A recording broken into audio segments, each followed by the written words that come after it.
وقل لهما قولا كريما। আল্লাহ ডাক দিয়ে কয়, এ দুনিয়ার মানুষ, তাদের সাথে সম্মানজনক আচরণ করো। খবরদার খবরদার, মা বাবার সাথে কথা বলার সময় বডিটা টান করে কথা বইল না। মা বাবার সাথে যখন কথা বলবা চোখটাকে বড় বানায়া কথা বইল না। আল্লাহ ডাক দিয়ে কয়, এ দুনিয়ার মানুষ, মা বাবার সাথে যখন কথা বলবা বেশি জোরে আওয়াজে কথা বলবা না। বর্তমান জামানায় অনেক মানুষ আছে, অনেক যুবক আছে, অনেক মেয়েরা আছে, অনেক নতুন বউয়েরা আছে, যখন নতুন নতুন শাশুড়ি বাড়িতে আসে, শ্বশুর বাড়িতে আসে, অথবা অনেক সন্তান আছে, মা ডাক দেয়া বলে, সন্তান ওই জিনিসটা আমার জন্য আইনা দিবা, অমুক জিনিস আমার জন্য দরকার, ওইটা লাগবে সেইটা লাগবে। কিছু সন্তান আছে এই কথা, এই আবেদন শোনার পরে কেমন যেন চোখটা গরম করে। কথা বলেন না কেন? আমার ভাইয়েরা, শুধু তাই নয়, যখন ওই যুবকটাকে তার স্ত্রী বলে আমার জন্য লিপস্টিক আইনো, থ্রি পিস আইনো, এইটা আইনো, সেইটা আইনো, অমুক নানান কিছু চুনোর কথা বলে, লোশনের কথা বলে, ওইটা আইনো সেইটা আইনো, তখন কিন্তু মন খারাপ করে না, ঠিক কিনা কন? আর মা যখন বলে এইটা আনো, তখন মনটা কিন্তু অনেক সন্তানের খারাপ হয়ে যায়। নাউজুবিল্লাহ। খবরদার খবরদার, তোমাদেরকে স্মরণ করায় দিতে চাই, তোমার আমার বয়স যখন 6 মাস ছিল, অথবা 1 বছর ছিল, 3 মাস যখন ছিল, অথবা যখন 4 মাস ছিল, তোমার আমার মা তোমাকে আমাকে নিয়া কত স্বপ্ন দেখছি। তুমি আমি ছোট্টবেলায় মায়ের কোলের মধ্যে পায়খানা করে দিছি, ঠিক কিনা কম? আমার ভাইরা রে, তুমি আমি কত রকমের মা বাবাকে অত্যাচার করলাম, বাবার কাছে কত মজা চাইলাম, খাবারটা চাইলাম রে, কিন্তু তোমার আমার বাবা কোনোদিন তো রাগ করলো না, ধমক দিল না। মায়ের কাছে কত কিছু চাইলাম, কত কিছু খাইলাম মায়ের কাছ থেকে টাকা নিয়া। তবে আশ্চর্যজনক কথা হলো, এই যে মায়ের কাছ থেকে কত টাকা নিলাম, ছোটবেলায় কত কিছু চাইলাম, আমরা ছিলাম তখন অবুঝ ছোট মানুষ, যা চাইছি তাই দিছে, ঠিক কিনা কন? যেমন আজকে আমার ছোট্ট মেয়েটারে দেখলাম, আমাকে আমার ঘর থেকে বের করে নিয়ে গেল, ফ্ল্যাট রুম থেকে আমাকে বের করে নিয়ে গেল। আমি বলি বাহিরে অনেক ঠান্ডা বাতাস, যাওয়া লাগবে না। অনেক বুঝ দিলাম, কিন্তু ও কি মানবে? কারণ বয়স কেবল 4 বছর। এমন কান্না শুরু করছে ভাই, না গিয়া পারলাম না। শেষ পর্যায়ে চলে গেলাম দোকানে। দোকানে গিয়া যাওয়ার পরে বললাম কি খাইবা? সর্বপ্রথম দেখাই হচ্ছে আমাকে, মনে করেন মানে ওই বাজে জিনিস যেগুলা, বাচ্চারা তো শুধু বাজে জিনিস খায়, সর্বপ্রথম আমাকে ললিপপ দেখায়, ওইটা খাবো, অথচ ওইটা আমার পছন্দ না। 2 নম্বর দেখাই দিছে, এরপরে কি খাইবা? 10 টাকা করে জুস আছে, ওইটার ভিতরে শুধু কি দেওয়া, খালি ওই কি দেওয়া থাকে, ফরমালিন দেওয়া, মেডিসিন দেওয়া, ওইটা দেখায়। এবার আমার মেয়েকে কি করব, শেষ পর্যায়ে ললিপপটা দেয়নি, ওইটা দেওয়াই লাগছে, ও সারে নাই, আর কিছু খাবে না। আর একটা হানিমন না কি বলে, একটা পাউরুটি কিনে দিলাম। বাজে জিনিস খাওয়াইতে চাই না, কিন্তু ও তো আবুস, ও তো বোঝে না। আপনি যদি ওর সাথে আপনার খেয়াল অনুযায়ী চলেন তাহলে কি চলবে? ও আবুস, ওর কথা শুনতে হবে, কারণ ছোট্টবেলা ওদের হুঁশ থাকে না এতটা, ওরা আবুস, এই জন্য দেওয়া লাগে। আমি বলবো, তোমার আমার মা যখন বড় হয়ে যায়, যখন বয়স হয়ে যায়, বৃদ্ধ বৃদ্ধা হয়ে যায়, তখন তারাও কিন্তু কেমন যেন দিন যত যায়, বয়স যত বাড়ে, কেমন যেন অবুঝ অবুঝ হয়ে যায়, ঠিক কিনা কন? অতএব ছোটবেলায় যেমন আমাদেরকে দিছে, রাগ করে নাই, আজকে তোমার আমার মা, তোমার আমার আব্বা কত কিছু আবুজের মতো চায়। চাক, সমস্যা কি? চাইকো, যতই চাক না কেন, এবার যখন চায় কিন্তু আজকে আমরা অনেক কপাল পোড়া আছি, মা বাপ যখন চায় সন্তান এবার বলে এত চাইকে, এত কিছু চাও কেন? অনেকে আসে না নাই, দিবেন দিবেন, কয়দিন দিবেন? মরে গেলে আর চাবে না ভাই, মরে গেলে আর চাবে না। সেজন্য যতদিন বেঁচে আছে ততদিনই চাবে, সেজন্য আমরা দেব ইনশাআল্লাহ। এরপরে ছোটবেলায় মাকে বলতাম, মা ও জয়টা কি, ও জয়টা কি? তখন বলতো ওটা চাঁদ। এরপরে আবার বলছি ওইটা কি, বলে ওটা চাঁদ। আবার বলছি ওইটা কি, বলে চাঁদ। এভাবে আমরা ডিস্টার্ব করছি কি করি নাই? আমার আপনার আব্বা আম্মা কি কোনো সময় রাগ করছে? কথা বলেন না কেন? রাগ করে নাই, বারবার জবাব দিছে। যতবার বলছি ওইটা কি, বারবার জবাব দিছে অবুজের মতোই, আমাদের সাথে তাল মিলায়া। কিন্তু আজকে অনেক সন্তান আছে, মা যখন এক কথা দুইবার জিজ্ঞাসা করে, বাজান কি যেন বললি, শুনলাম না। অনেক সন্তান আছে জারি মারে, আছে না নাই? জারি দেয়, বলে এক কথা দুইবার বড় লাগে, বয়রা কোথাকার। অনেক নতুন স্ত্রীরা আছে, ছেলের বউ আছে, শাশুড়িকে ঝাড়ি মারে, লাভ দিয়া ওঠে, গরম হয়ে ওঠে। কথা বলেন, কথা বলা ঠিক কিনা বলেন? রাগ করে ওঠে যে এক কথা দুইবার বলা লাগে। ছোটবেলায় তুমি না কত বলছো, তারা তো ডিস্টার্ব করে নাই, তারা তো তোমাকে ধমক দেয় নাই। অতএব আমাদেরকে যতবারই বলুক, যাই কিছু করুক, যেমন আমার কথা আমি বলি, আমার স্ত্রী মাঝে মাঝে বলে যে দিবেন তো অবশ্যই, বেশি বেশি দিবেন। এবার আমার অনেক ভাইরা বলে, আমরা তো অসহায় হয়ে আছি, নাজমুল তুমি দেখো, মা বাপকে তুমি দাও। আমার মা বাপ বাচ্চা আছে আলহামদুলিল্লাহ, কন আল্লাহ সুস্থ নেক হায়াত দান করুক, জোরে কোন আমি বলি যত বেশি বেশি যে দিবে ওই ছেলেটাই হলো চালাক। মা বাপকে যেই সন্তান যত দেখবে, যত দিবে, আল্লাহ ওকে তত শান্তি দিবে। কথা বিশ্বাস হয় না নাকি মিশা কথা কইলাম? কসম খোদা, বিশ্বাস করে দেখেন। অনেক সংসারে 4 ভাই থাকে, 4 ভাইয়ের ভিতরে 3 ভাই মনে মনে চালাকি করে যে মা বাপকে বেশি দেব না, ছোট ভাইকে এই তুই দেখিস, আমরা দেখব না, আছে না নাই? আর মনে মনে চালাকি করে, যাক আমরা বাইসা গেছি, বাসো নাই, তুমি কপাল পোড়া, তুমি বড় নিয়ামত থেকে বঞ্চিত হয়েছ। নাউজুবিল্লাহ কন। বিশ্বাস করেন, যেই সন্তান দেখবেন মা বাবাকে বেশি বেশি দেয়, আল্লাহ তাআলা ওকে কোনো সময় কমতি দেয় না, আরো বেশি দেয়। ঠিক কিনা কন? দেখবেন 4 ছেলের চাইতে অতি বেশি সুখে আছে।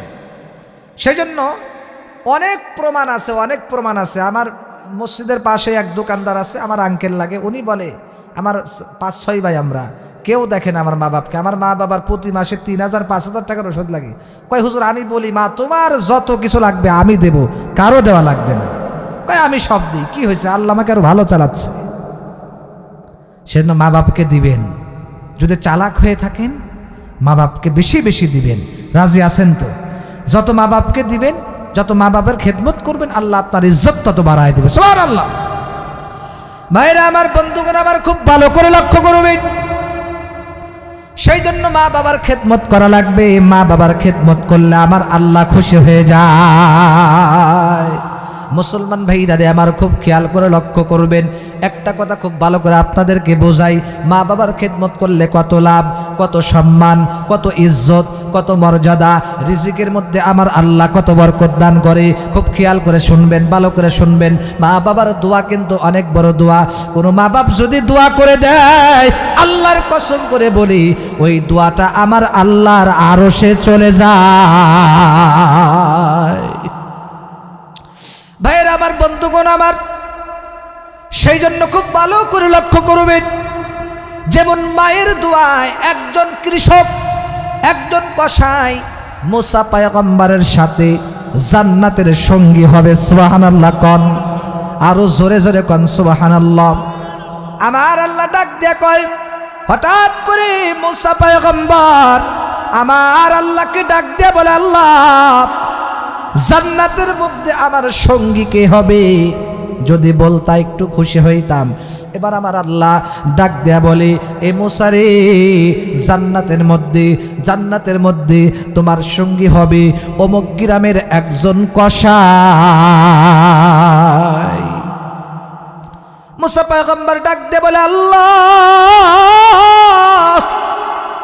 সাধারণ একজন কসাই গোস্ত কাটি, ওই কসাই আমার সাথে কিভাবে জান্নাতের সঙ্গে হবে? অথচ আমি একজন নবী, আমি একজন পয়গম্বর, আমার সঙ্গে তো একজন ভালো সম্মানিত ব্যক্তি থাকা দরকার। বুঝলাম না কিছু, আপনি কি আমার সাথে হয়তো মস্করা করতেছেন? আল্লাহ ডাক দেয়া বলেন, মুসা রে, না না, আমি কিন্তু মস্করা করতেছি না, আমি কিন্তু মজা করতেছি না, আমি কিন্তু ঠাট্টা করতেছি না, আমি কিন্তু সত্যিই বলতাছি। মুসা রে, আমি তোমাকে ঠিকানা দিচ্ছি, একজন কসাই তোমার জান্নাতের সঙ্গী হবে। এবার আল্লাহ ডাক দেয়া বলে, মুসা রে, তোমাকে ঠিকানা দেই, অমুক গ্রামের মধ্যে তুমি চলে যাও, ওই গ্রামের মধ্যে ওই লোকটা থাকে, গ্রামের বাড়ি অমুক জায়গায়, দোকান অমুক জায়গায়। আমার আল্লাহ সুন্দর করে মুসা পয়গম্বরকে ঠিকানা দিয়ে দিলেন। আর মুসা পয়গম্বর ঠিকানা অনুযায়ী এবার বললেন, আল্লাহ ঠিক আছে, আমি ওই ব্যক্তির লগে দেখা করব, ওই ব্যক্তির সাথে সাক্ষাৎ করব। যেহেতু ওই ব্যক্তিটা এত ভাগ্যবান, না জানি কি আমল করে, না জানি কত আমল করে, কারণ জান্নাতের ভিতরে আমার সঙ্গী তো সাধারণ মানুষ হবে না, অবশ্যই একজন আমলদারি ব্যক্তি হবে। জোরে কোন সুবহানাল্লাহ। আমার ভাইরা, আমার আম্মা জান, এরা যুবক, খুব ভালো করে লক্ষ্য করবি। এবার আল্লাহ ডাক দে কয়, মুসা রে, তাড়াতাড়ি খোঁজ নাও, তাড়াতাড়ি খোঁজ নাও। এবার মুসা পয়গম্বর আল্লাহ পাক রব্বুল আলামিনের হুকুম অনুযায়ী পথ চলতে চলতে উনি এক পর্যায়ে ওই কৃষকের বাড়িতে চলে গেলেন, এক পর্যায়ে উনি ওই কসাইয়ের দোকানে চলে গেলেন। বিভিন্ন দোকানদারদেরকে জিজ্ঞাসা করতে করতে কিতাবের মধ্যে লাগে শেষ পর্যায়ে দোকানদারের কাছে গিয়া মুসা পয়গম্বর ঠিকানা ওপেন করলেন না, এখনো ওপেন রাখলেন, গোপন রাখলেন, এখনো প্রকাশ করলেন না। তাকায় তাকায় দেখতেছেন উনি কি করে, দেখি কি এত আমল করে। মুসা পয়গম্বর এইভাবে দেখতে দেখতে এক পর্যায়ে দিন গুনিয়ে গেল, দিন ফুরে গেল।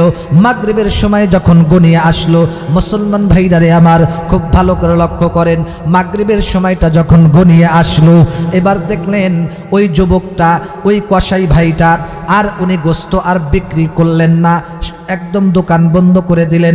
আর সুন্দর করে করে খাসি জবাই করিয়া, বিভিন্ন পশু জবাই করে করে তার আম্মার জন্য কলিজার সুন্দর সুন্দর গোস্তগুলা, তার মায়ের জন্য সুন্দর করে বন্ধুরা আমার প্যাকেট করে রাইখা দিলেন। প্যাকেট করে রাইখা দিয়া এক জায়গায় ঝুলন্ত অবস্থায় রেখে দিলেন। এবার মাগরিবের আজান যখন হয়ে গেল, সাথে সাথে এই যুবকটা দোকানটাকে বন্ধ করিয়া একটা দৌড় দিয়ে তার বাড়ির দিকে রওনা হয়ে গেল। আমার ভাইরা, আমার বন্ধুগণ, আমার আম্মা জান, খুব ভালো করে লক্ষ্য করবেন। এবার মুসা নবী ওই কসাইয়ের পিছনে পিছনে হাঁটে, সুবহানাল্লাহ কর। মুসা পয়গম্বর ওই কসাইয়ের পিছনে পিছনে হাঁটতেছে। এবার পিছনে গিয়া ডাক দে বলতেছে, ভাই রে, ও আমার ভাই, ও কসাই ভাই, তোমার সাথে একটা কথা বলতে চাই। কয় কি কথা? কয় কথাটা হলো, আমি একজন মুসাফির ব্যক্তি, মুসা নবীর পরিচয়টা এখনো দিতেছেন না। উনি যে ওই জামানার নবী এখনো পরিচয় রাখছেন, উনি মুসাফিরের পরিচয় দিলেন, আমি একজন মুসাফির মানুষ। ওগো পয়গম্বর, আমার আল্লাহ পাক রব্বুল আলামিন এই এলাকার মধ্যে আমাকে পাঠাইছে, আমি আল্লাহর হুকুমে এসেছি। অতএব মেহেরবানি করে আজকের রাতটা তোমার বাড়িতে আমাকে মেহমান হিসাবে জায়গা দেওয়া যাবে নাকি?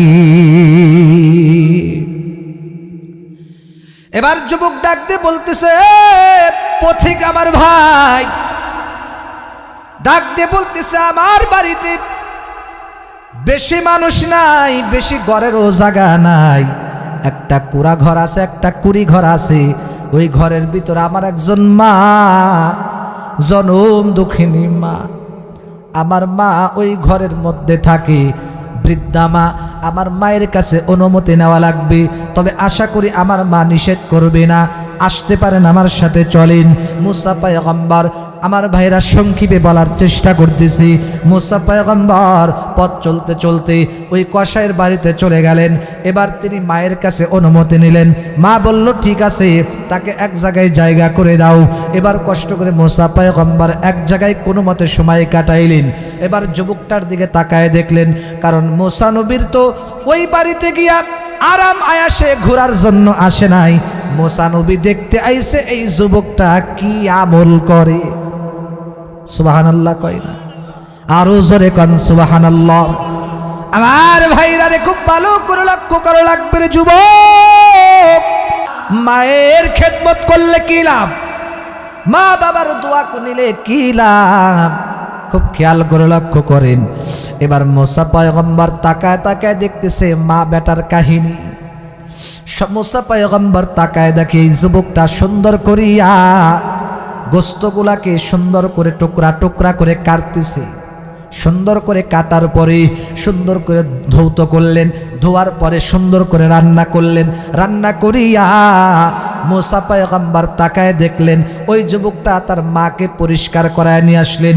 পরিষ্কার করানোর পরে মায়ের মুখের মধ্যে মা ঠিক মতো খানা খাইতে পারে না। এই যুবকটা তাকায় দেখলেন মুসা পয়গম্বর এই যুবকটা সুন্দর করিয়া মাকে এই নরম নরম সুন্দর গোস্ত দিয়া, কলিজা দিয়া এই যুবকটা মাকে মুখের মধ্যে খাবার তুলে দেয়। খাবার তুলে দেয়। খাবার সন্তান মাকে সুন্দর করে খানা খাওয়াচ্ছে। সুন্দর করিয়া পরিপাটি অবস্থায় মাকে খানা খাওয়াইতেছেন। এবার বলেন তো খুশি হচ্ছে কি? আরো জোরে বলেন কি? আমার ভাই রে, মায়ের খেদমত করতে কিন্তু কপাল লাগে, ভাগ্য লাগে। কথা বলেন না কেন? তোমার আমার মা ছোট্টবেলায় কিন্তু তোমার আমার কত খেদমত করেছে। তুমি আমি পায়খানা করছি, এরে যুবক, কত নির্যাতন তুমি আমি করলাম, কত কষ্ট তুমি আমি মাকে দিলাম। এরপরেও তোমার আমার মা কিন্তু বিরক্ত হইয়া কোনোদিন একটা থাপ্পড় মারে নাই, আসার মারে নাই। ঠিক কিনা?